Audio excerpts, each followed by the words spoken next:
Every season has that one team no one is worried about, but by mid-season, everyone is paying attention since they are destroying everyone. Last season, it was PSG. From the start of the season to December, everyone thought of PSG as the posh Paris club that farms in the French league. By March, everyone knew that they were the team to beat. This season, we are in for some surprise exciting teams. The first one is Juventus. From 2012 to 2020, Juventus had made the Serie A look like a farmers league. And I should think so, cause both Milan clubs had buried themselves in a hole, Roma and Lazio were not competitive enough, and Napoli were the Italian bottlers.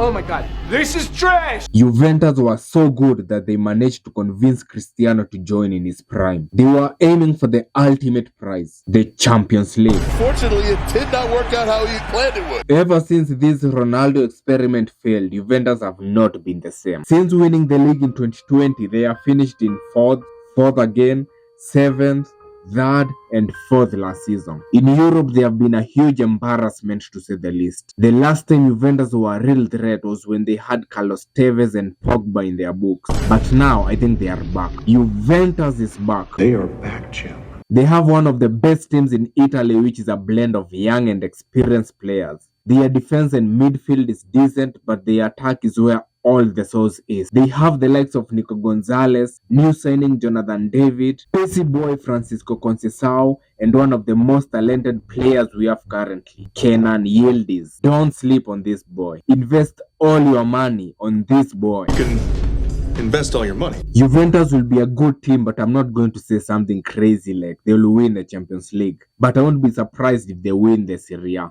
Actually, they will definitely finish in top 2 in Serie A. They will win the Coppa Italia and they will have historic results in the Champions League. Something like beating Bayern Munich or Real Madrid. Nobody believes in you.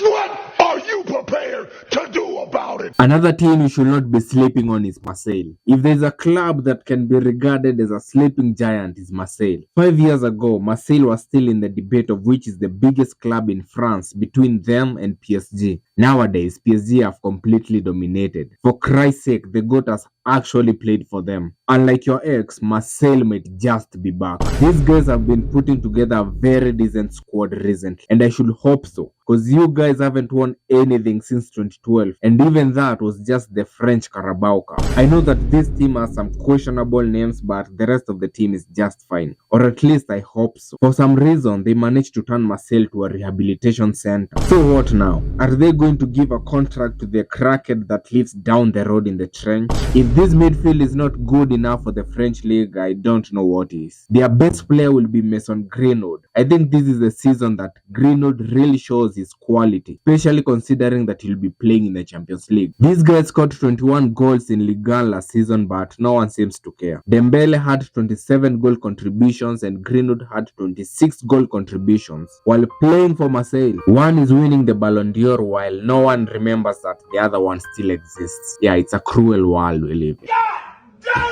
Marseille have also brought back Aubameyang from the Saudi League. I'm starting to notice a pattern here. Players nowadays are going to the Saudi League for 6 to 12 months, get their money and find the quickest route back to Europe. I'm not gonna lie, I'll do the same too. Have you seen these Saudi Arabia wages? I reckon that Aubameyang will bag at least 15 goals in all competitions, considering that he stays fit, by the way. This guy is pushing 40. I'm surprised that he's still playing at the highest level. Him and Greenwood will be in the kitchen all season cooking. Their manager De Zerbi is one job away from being labeled as a journeyman, but he's the right person for this squad. For some reason, this guy hasn't settled for more than 3 years in a job. Even in his playing days, he played for like 13 different teams. Marseille will get decent results in the Champions League and they will get a famous win against PSG. I will not go on crazy mode and say that they will win the league, but they will surely win one of the French cups, mostly the Coupe de France. For some reason, they haven't won this thing since 1989.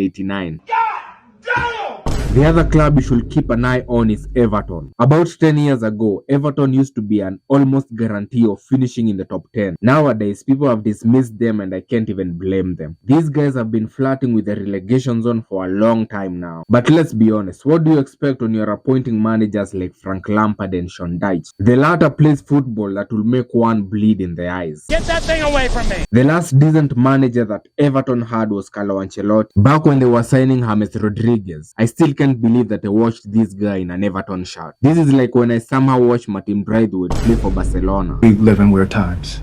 Everton now have David Moyes as manager, who is a good manager for the Premier League. The fact that you had to appoint the guy you had appointed in 2002 is just crazy. Clear blue skies, I'm laying in bed with my wife, and now I'm back in this shithole. Everton are putting together a decent team and have done good business in the market. They still have England's #1 goalkeeper Jordan Pickford. They have managed to keep Gerard Brandthwaite and have brought in new left back Adam Asno from Bayern Munich. In midfield they have Idrissa Gueye, James Garner, Carlos Alcaraz, and the addition of Dewsbury Hall. But the biggest addition to this squad has to be Jack Grealish. And I think we can all agree that Grealish is a Man City flop. Either that or it's just a Pep Guardiola NPC. This guy used to be one of the most exciting attacking midfielders, only to be turned to a back pass merchant. Oh my days. After winning the treble and averaging 10 hangovers in a week, we all knew that his time at Man City was over. I bet that his mother would have told you that his time at Man City is over last season. Well, he's finally got out of jail. At Everton, I think he'll get to play the same attacking role he used to play at Aston Villa. Grealish will score at least 5 goals and have at least 10 assists in the Premier League. He will be man of the match in at least 3 games. I would say something crazy like Everton will qualify for the Europa League, but I wouldn't be surprised if they qualified for the Conference League. I bet they will also get to the semi-finals of either the Carabao or the FA Cup. I will say that they will win one of the cups, but these guys haven't won a thing since 1995, so